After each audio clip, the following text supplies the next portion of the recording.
Good evening, and welcome to a presentation by the Town of Norton Permanent Building Committee on the proposed new Senior Center Town Hall project. My name is Dinah O'Brien. I'm the chairman of the committee, and we're here tonight to have a casual conversation with some town employees who work in the current buildings. Then we're going to hear from the architects about possible solutions. The town manager is with us this evening to talk about the fiscal implications of the project. And then we will thank you for your time. So right now, I'd like to turn it over to Chris, Beth, and Paul, who are going to tell us about the existing building conditions. So we'll start with the town hall. The town hall is a 109-year-old gymnasium. There was an addition in 1977 for the fire department. There was renovations for the code compliance and air quality that were required in 1988 that were never completed. ADA upgrades were mandated in 1993 as well, and those were never completed to code. So one of the things I want to just bring up about the ADA, which is Americans with Disabilities Act provisions, is it's a very difficult place for people, particularly those who have mobility impairments, where they might need a wheelchair or a walker, with having ramps in very difficult places, having one elevator that's in the back of the building, not having restrooms on the second floor. It makes it very difficult for people who might be in a walker, have to use a walker or a wheelchair to navigate through Town Hall. We're also having a lot of problems, similar problems with that accessibility at the Council on Aging. Beth? I mean, you have multiple different levels in the building, and you have several ramps. Those are a tripping hazard as far as I'm concerned. Absolutely. We have people trip up those ramps on a daily basis where they stumble. Luckily, we haven't had anyone seriously injured as yet. Another ADA concern I have about the current place is our parking and the parking lot. Currently, we have 13 parking spaces around the perimeter of the building, only 2 of which are handicapped. And the parking is bumpy. There are cracks, there are bumps. It's dangerous. There's not enough parking spaces for the amount of people that you have inside. You have a remote parking lot way out back as well, and those folks have to walk over 100 yards unattended and could trip and fall and be out there by themselves in the environment. Absolutely. If somebody fell out back, we wouldn't know they were there. No, that's unacceptable. That's really scary. Unacceptable. The lack of parking during the winter time, because it's too far to walk. If they park in the remote area, they park over in the plaza next door where Norton House of Pizza is. And this past winter, we had 2 residents fall while they were climbing over the snowbank to access the senior center. Thank God they weren't hurt. But it's scary. We have a lot of similar problems at the town hall as well. We don't have enough parking for all the employees of the town hall, the fire department, and then for the general public to come in and use. The ADA parking is in front of the building, as you mentioned, and then the elevator is in the back, so they have to serpentine through the building to get through it. And if they want to go to council and the Board of Selectmen chambers, they actually have to use a lift for people in wheelchairs. There's no ability for a person with a mobility impairment to make it up the steps to get into the chamber. Yeah. And even if you have a wheelchair, you have to stay in the lift throughout the meeting because there's no room for a wheelchair. Yeah, it's like you're on camera. That assembly area was a former stage for the gymnasium. The occupant load is only about 30 for seating, and there's only a single undersized egress for that. So it doesn't meet the state codes. We should be having 2 egresses from that space, both 36 inches wide, right, both illuminated. It really should not be used for assembly area. Well, as you know, Chris, when we had a couple of controversial issues that came along recently, we not only filled up the chamber, it's the people spilled out into the hallway and into the lobby. So that created a potential real serious issue if we had some sort of emergency, because trying to get people out of that narrow space when we probably had twice the capacity of the room. It's right. It creates a pinch point. It's exactly what happened at the Station nightclub fire. Everybody was trying to get out at one point, and one person tripped and fell, and then everybody was a domino effect behind him. It was terrible. You have a similar situation with the assembly areas not being adequate. You frequently go over occupant load in that space as well. Absolutely. We've seen a really increase in the number of seniors in town. When back in 2000, it was a little over 1,900 seniors in town. Right now, we have over 4,000, and that number is projected to increase through 2050. Currently, the problems we have at the senior center regarding space is we try to accommodate everyone, but we can't. So we had a Mother's Day luncheon a week or so ago, and we actually had to put limits on how many people could come in, and it was pretty sad to have to turn people away. I have to do similar things at these assembly meetings. I have to turn people away and have them watch the monitor in the hall. It's not really a true town meeting if you can't stand up and speak your voice. Right. And yesterday we were at the senior center, and we saw when the seniors did a Pledge of Allegiance, and it really struck me how patriotic they are, and yet when we have a big meeting, people can't even get into the chamber to really experience it face to face, and that to me seems so undemocratic. And then with the multiple boards and committees in town, if we have two meetings, one is right above the other, there's an open space, which is illegal by the code. You have to have separation between assemblies and business uses. These chases that run throughout the building would allow fire, smoke, and you can't really regulate the mechanical system as well because of it. But when one board member is talking down below, you can't hear them over the other meeting that's going on. And that above. happens weekly, and I Daily have a hard almost. time when I'm sitting at the two boards that I serve.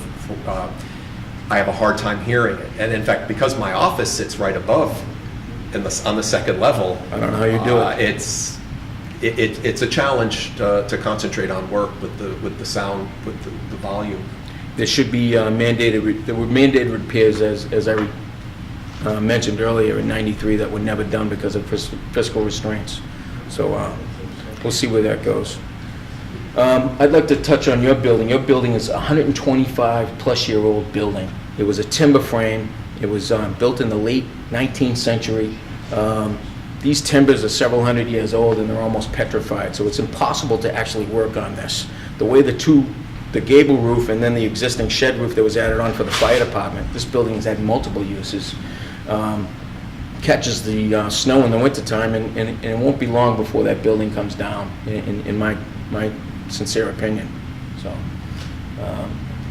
you have the different levels between the buildings that create a problem as well for the accessibility that we touched on earlier. The additions that were put on is where our office space is now. We have two offices there. One is mine, and the other one is the outreach worker's office. The outreach worker's office was a broom closet, and because of the amount of people, we serviced almost 2,500 people for human service needs. Those are not just seniors. Those are people looking for help from anything from fuel assistance to food assistance to help with the utility bill, or they just needed someone to talk to. We've helped that many people. And so we had to turn a broom closet into an office, and unfortunately that office cannot accommodate a wheelchair. It can't really accommodate more than two people, and there's no ventilation or air conditioning, so it gets pretty hot. I think a lot of the departments and the department heads have the same problem. We're all working in a box with no acoustical panels, and one office overlaps the other.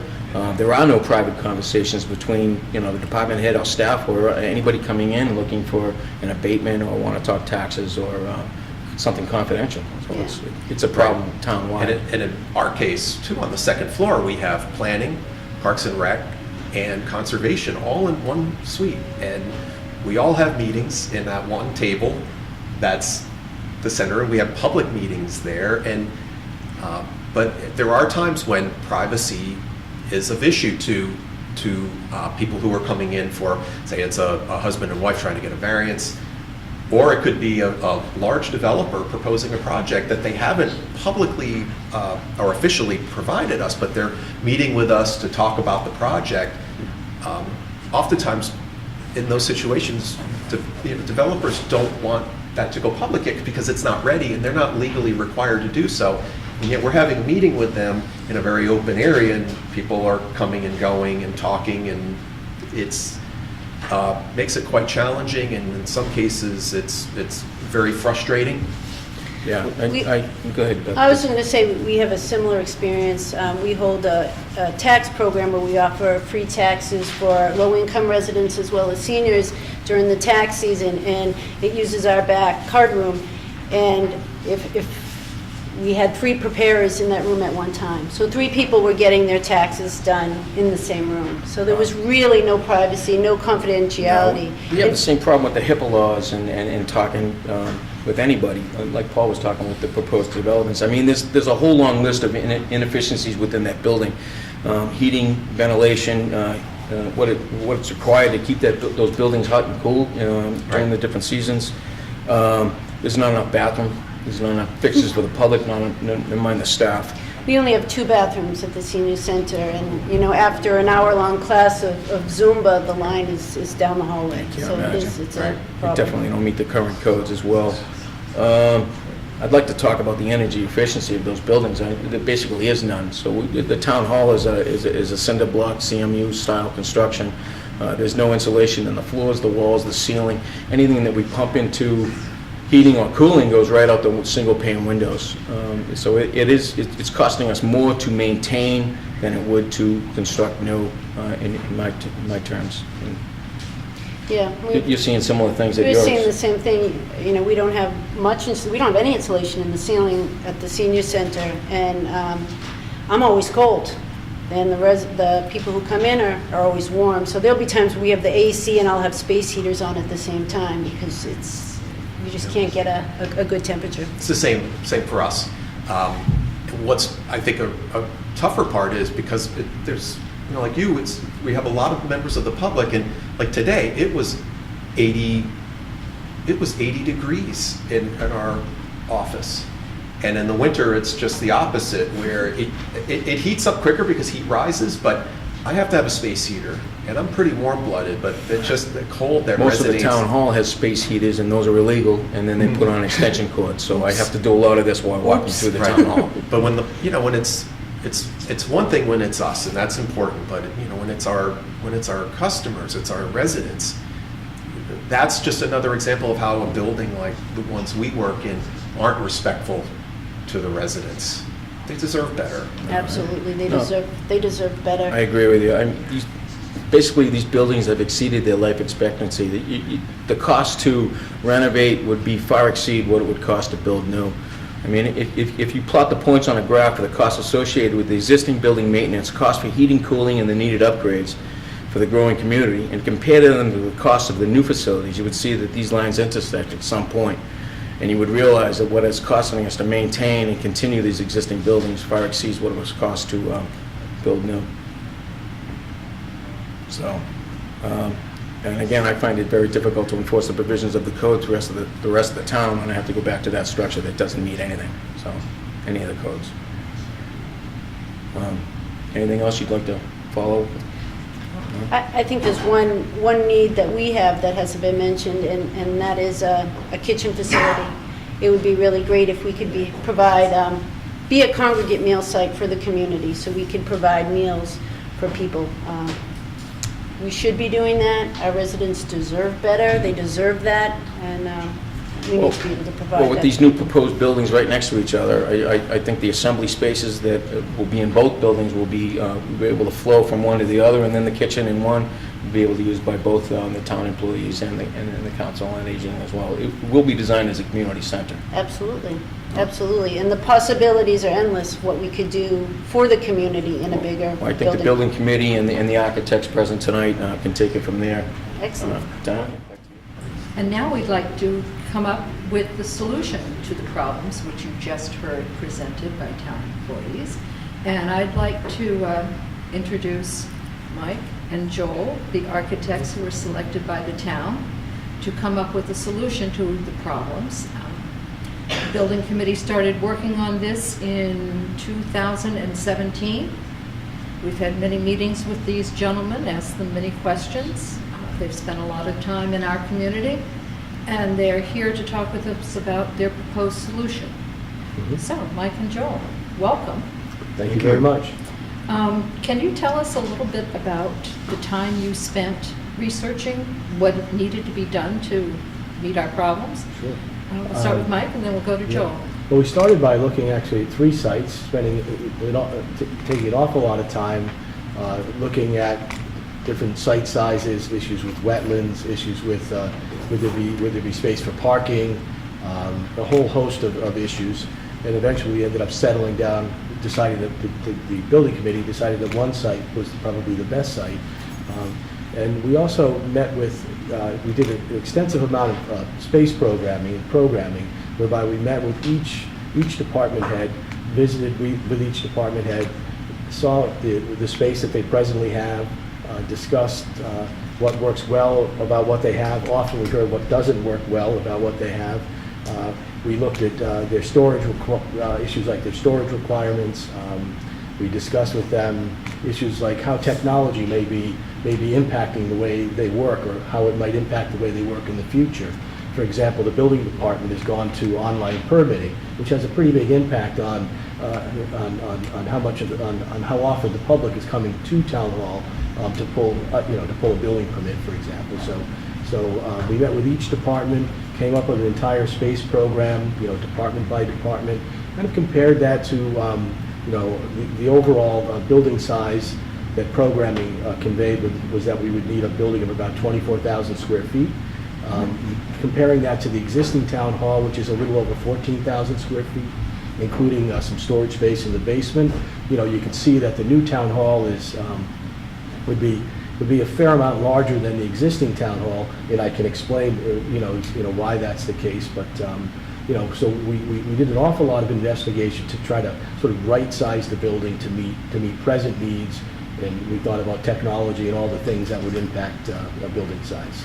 Can I just ask you, when you were meeting with the town department heads, town manager, selectmen, everybody involved in this, did you take into account how the departments work together when you were putting together space needs? We did. In fact, one of the components that was very much missing that's very much missing in the existing town hall is meeting space of various sizes, and so we looked at how we considered how various departments could share meeting spaces, conference rooms basically. The departments like the building department and planning departments, we put essentially together, sort of sharing more or less one space. And so, yes, we very much considered that. We also looked at what floor these various departments should be on. We want to create a building that has sort of a balanced floor plan. In what we're proposing is a 2-story building. We very much think it's most cost efficient to have a second floor that's of similar size to the first floor. And so as we think about the size of the building and distribute the program, we're focused on trying to be efficient, on having certain town departments share meeting spaces, for example. And so, yeah. And Joel, I know your task was a little bit different because the COA is a single department. Correct. Could you tell us a little bit about how you went about deciding what was going to happen with it? Well, I don't think we decided. I think we got information from the citizens to That's right. help us decide. So, of course, we met with the staff, and of course, we had several community meetings at the senior center to get input. But lots of times what people want to say in public isn't jive with what they really think or what they might not want to say in public. So we ventured down the path of creating a survey that people could go online and answer a series of questions, some of which were very general and some which were very specific, and they could do that without the pressure of being in a public forum. And that survey got incredible response. And what was interesting about the survey is that it was not so much about rooms, but about ideas that they wanted in the senior center. And if you look at the population of Situate and the number of seniors in the community, what we found out was the overwhelming number of Norton residents that want to stay, who own their homes and want to stay in those homes, who want to age in place. And the medical profession's figured out how to make us all live longer.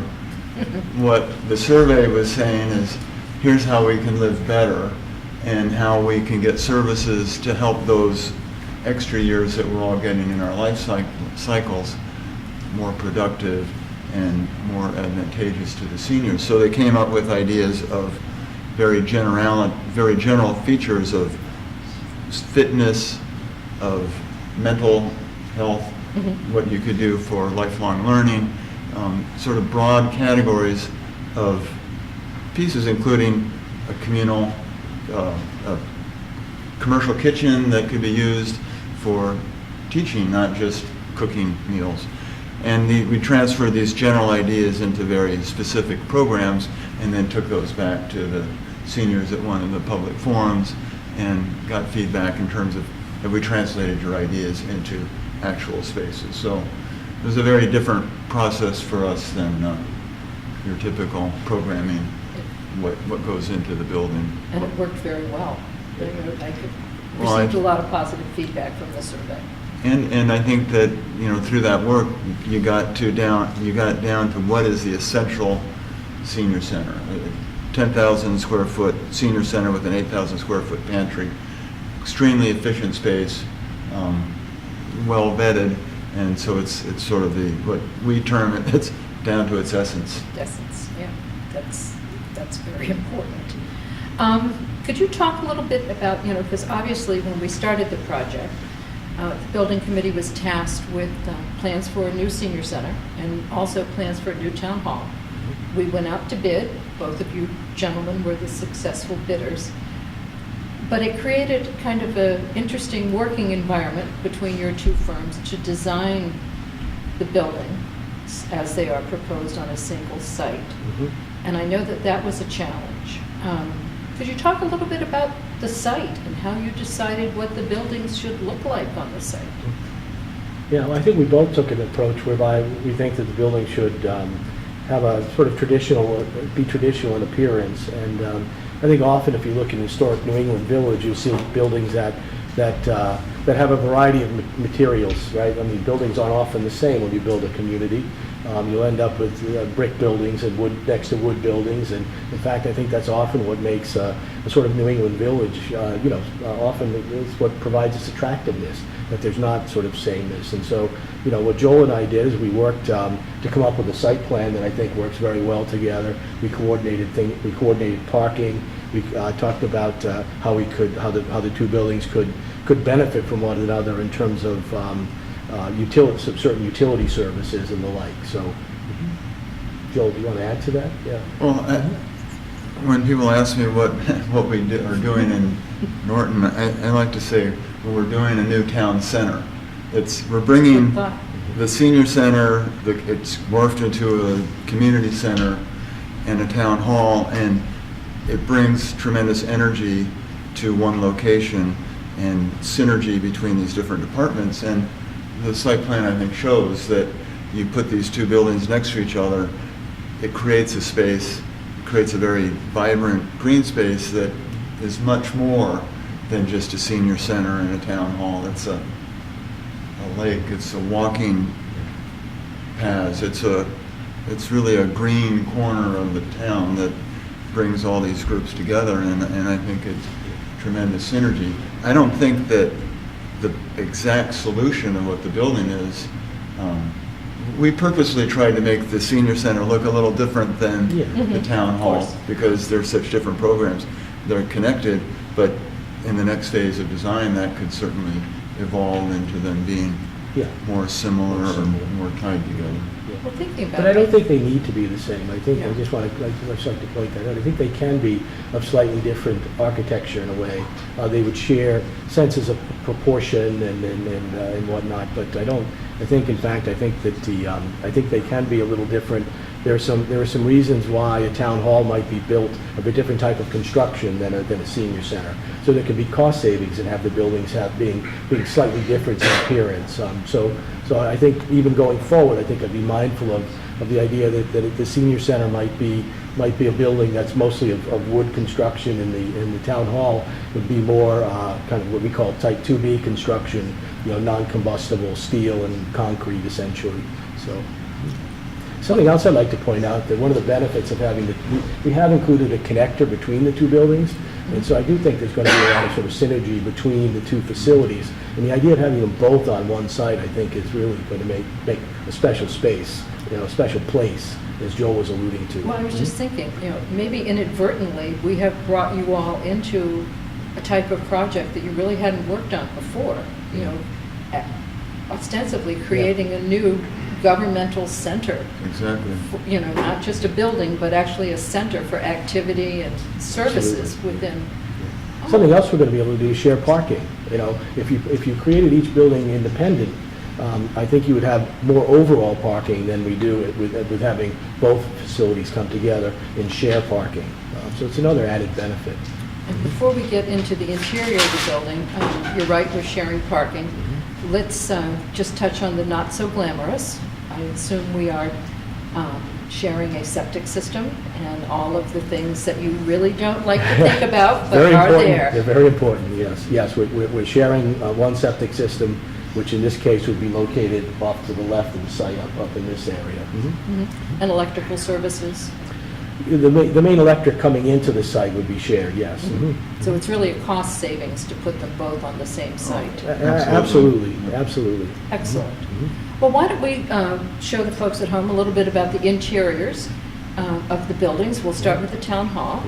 And just keep in mind that the outside of the building very well may not look like what you have seen in the presentations, but it's the inside and the workability of the offices and the interaction and the service to the public that counts. So Mike, show us. So these are basically two very preliminary floor plan diagrams, but begin to suggest how a town hall might be laid out.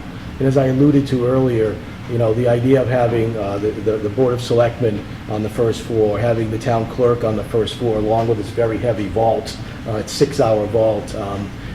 We've also included the tax assessor on the first floor.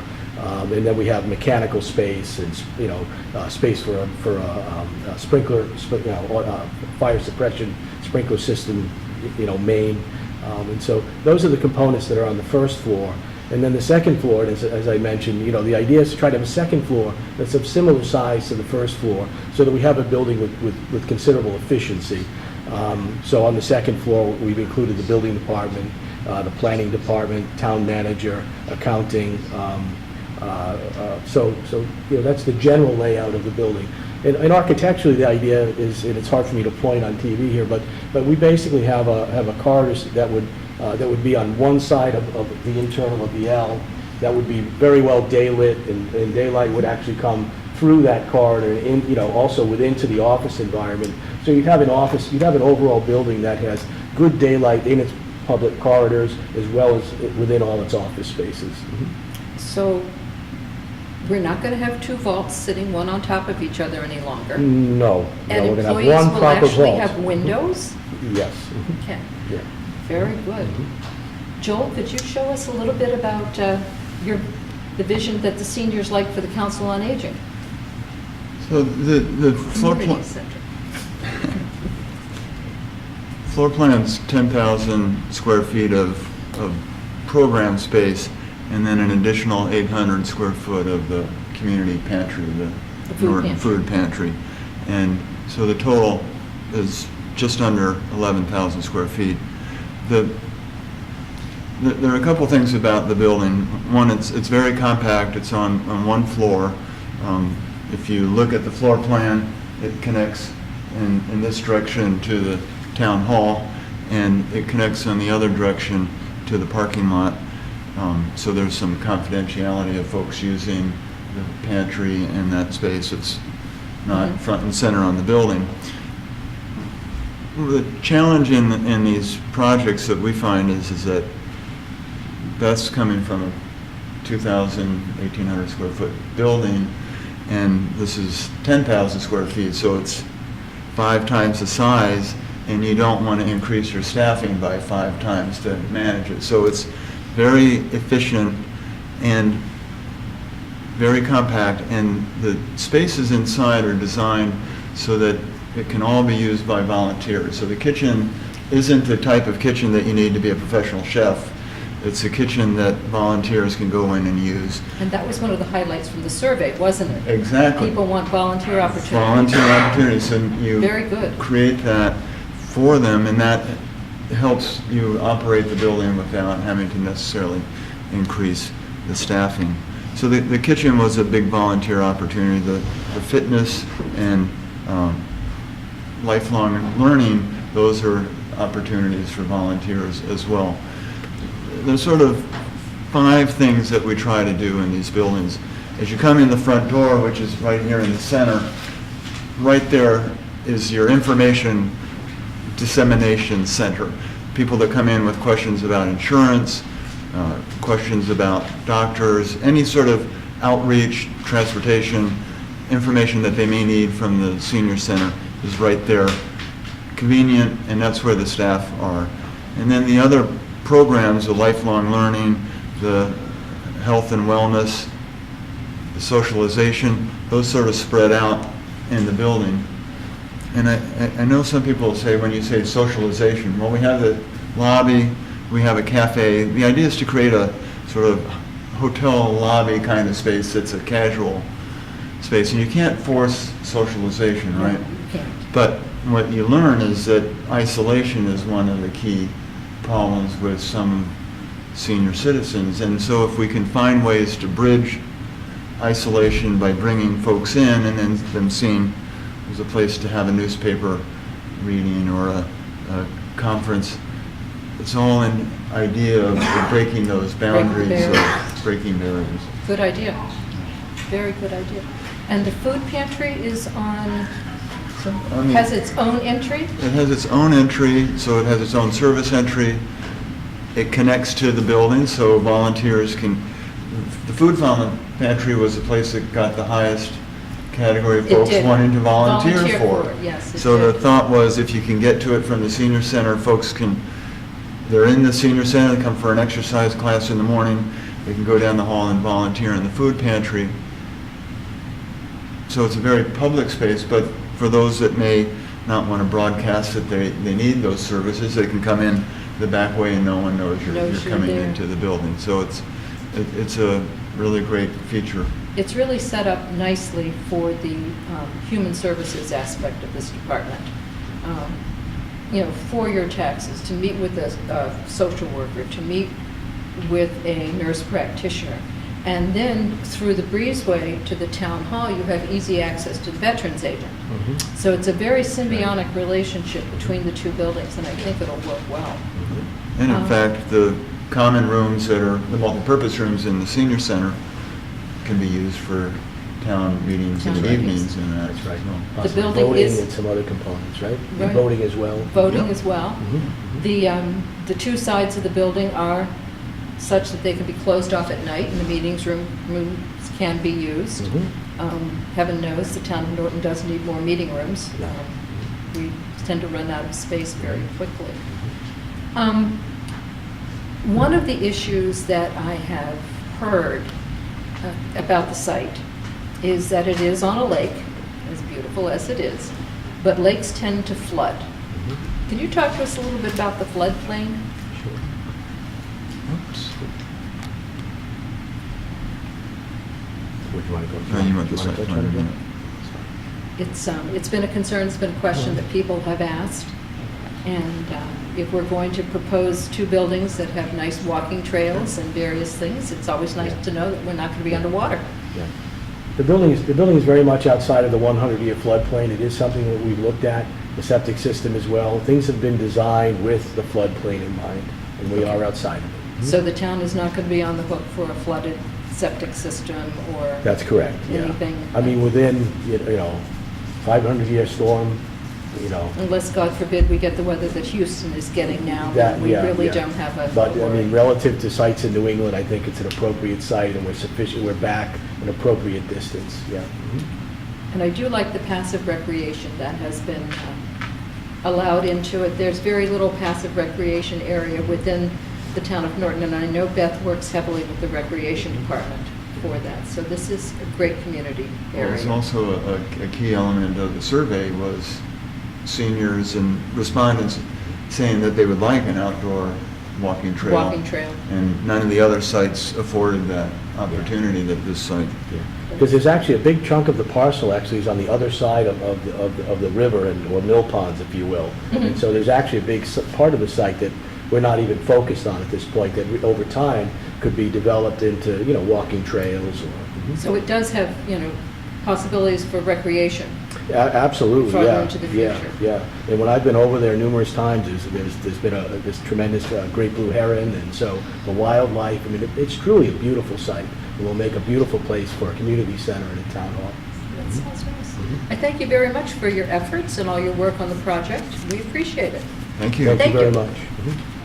And right now, my guest is the town manager. Mike, you're welcome. We're glad to have Hello. you here for our friendly conversation.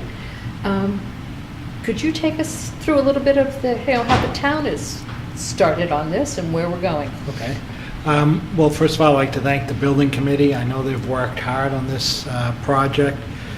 They started back in 2016, in January of 2016, when they explored the possibility of the Yale School serving as a town hall senior center.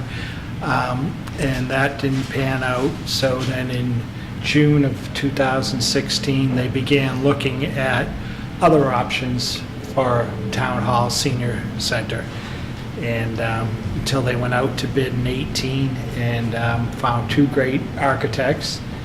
And I know they've spent many nights on this. Their expertise is something that the town should be very grateful for, and I thank them for that. Thank you very much for the compliment. And just to, you know, I've said before, this is one of the important steps of the town, obviously. You know, since we've moved into the gym that is now the town hall, we've built a middle school, a library, a police station, a fire station, a water and sewer headquarters. We completely remodeled and put an addition on our high school. We've put roofs on 2 schools, and we've also approved an $8 million window project. So these 2 buildings that service a large segment of the community are the last buildings that really need to be addressed. And so that's why we moved forward with this project. Now, the schools were reimbursed a certain percent from the MSBA. However, the police, the fire, the water and sewer, the library, there's no reimbursement for municipal side. There is no reimbursement from municipal buildings. Yeah, that's, I know the library was fortunate, I believe, with the Balfour Corporation to get some aid in the library. And if we have a project approved, then we will go out and seek further donations Good. and grants for so the town building. has a history of doing this and being somewhat successful as they do it on the municipal side. Yes. Good, good to know. Okay. Can you talk to us a little bit about how much it's going to cost? Okay. So, as you've probably heard from the architects before, the total cost of the project will be $25.7 million. And that includes not only the building costs themselves, which I believe work out to about $560 a square foot, but also all the soft costs, all the furniture, all the computer hardware, architect fees, and engineering fees, owner's project manager, which will, the first step, once the project's approved, will be for the building committee to go out and seek RFQs for requests for qualifications for owner's project manager. And then the owner's project manager will work with the building committee in their review of architects. And all the way through the project, when a builder is chosen, and then all the value engineering that'll have to be done throughout the project. And so obviously at $25.7 million, the cost of that and annually would be too much of a burden for the town to pay out of our levy limit. Oh, absolutely. It would greatly impact budgets, and so the next option is a debt exclusion. And a debt exclusion for a project means that for this project will be paid over 20 years, Okay. and this will be added on to the existing tax rate. So in Norton right now, the average home is $356,000. So on the average over the 10 years, it will be $254 a month. Now, it's a declining, it starts out high at the A beginning. year. $254 Thank you. a Thank you. year. My heart stopped. A year. But it is a year, correct, yes, thank And- you. And it's a declining amount. The first year, $332.97, Okay, and the last year, $183.23. So it averages out to the $254 a year per home, valued at $356,000. And we have put this spreadsheet on the town website. It's right on the front page of the town website. If people would like to go on, they can put in the value of their house and see exactly what this debt exclusion will cost them. so you can personalize this, similar to when you do an amortization table when you're going to purchase a vehicle. Correct. And after you've paid off the vehicle, that debt is Right. gone. Yeah. You no longer have it, it doesn't get factored into the levy limit. That's good to know. That is very good to know. What else can you tell us about it a little bit? Because I'm just having a senior moment. That's why we need these buildings. Well, you know, I know that this obviously is a burden to people, and it's unfortunate, but we have, you know, in order to accommodate the needs of the public, we have to spend money to do that. And it would be nice if we could get 50% reimbursement from some source, but the state doesn't have that, unfortunately, available. But I understand we've already had a couple of donations. We One. have one large donation of $1.6 million, and once we have an approved project, then we can go out and seek further commitments, whether someone wants a room in one of the particular buildings named after a relative, or, you know, we can go out and try that. And I also understand that, you know, through my conversations in the community, some people have referenced that Foxborough built a new town hall at a lesser cost, but that, by the time this project goes online, will be 7 or 8 years Right. in the past. And Plainville has just completed a new town hall public safety. Plainville just moved into their new town hall. They're actually still working on the landscaping outside. And behind their town hall, they built a public safety building. And that was, It cost them $35 million for the two buildings. okay, so this is much less expensive. Mm-hmm. The, And in Foxborough, you have to remember that they were able to build a town hall where the infrastructure pretty much already existed. There was an existing town hall and parking lot there, and they built in the parking lot. and then tore the old one tore the down and old town hall down. moved into a new one. Another question that we've had, it concerns the cost of labor for this project. And as a municipality, we do have to pay the prevailing wage. I think we are fortunate that we're not in the Boston area, that we're in the Bristol area, so the prevailing wage scope is a little bit less expensive here. And it looks like it's going to be a good project. And it's good that the architects have put in escalators, so we, rather than come in and not budget for enough money, we know, based on their escalators, the 25 million is based on what the anticipated costs are 2 years out. 2 years. And I also understand that since this is a debt exemption, and I will use the word when it passes, that is the limit. Right. We must come in within that amount of money. There is no going back to town meeting and saying, oh, we underestimated by, $1 million or $2 million. We are within that budget and on time. I mean, it takes a lot of work, and I know that those of us that were on the high school building committee remember many meetings. I think I heard from Kevin O'Neill tonight, 70 or 80 meetings that we had during that project. And the builder was great that we had on that project. I'm sure we'll work the same with this builder. They came in right at the very beginning, and they were concerned about coming in within the budget. And they did some value engineering to take some things out. And as we went along and saw the actual costs of construction during the project, we were able to add some of that stuff back. But they were very cautious in the very beginning, and that's something you have to be aware of. I think it's very prudent to err on the side of caution. And if the project goes forward, which I think it will, the building committee will work very, very hard and very professionally to get this quality project done for the town of Norton. It'll be nice. It's something that's needed for the seniors, for the community. I heard the Situate approved a debt exclusion over the weekend and to build a community center.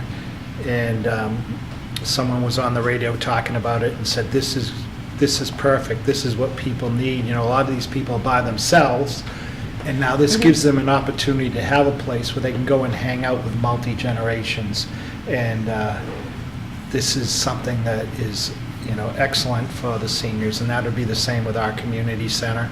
And the town hall would be a functioning, professional building for the community, and for the community to work to attract businesses to the community, so we can build that tax base to hopefully lower the burden on residents. I think that's a good plan. The Council on Aging, as we've heard tonight, was built in the late 1800s. I have a good friend who's about 5 years older than I am, who actually played in the gymnasium when Whispering Pines was a finishing school, and that was her gym. So it's been around, these buildings have been around for a long time. The town has used them well, they have served the town well, but now it's time to move forward. So thank you very much for being with us. I thank the people at home for watching. I encourage you to go to town meeting on June 3rd, and I encourage you to go to the polls on June 18th. Vote your conscience and do what's right for the town of Norton. Thank you.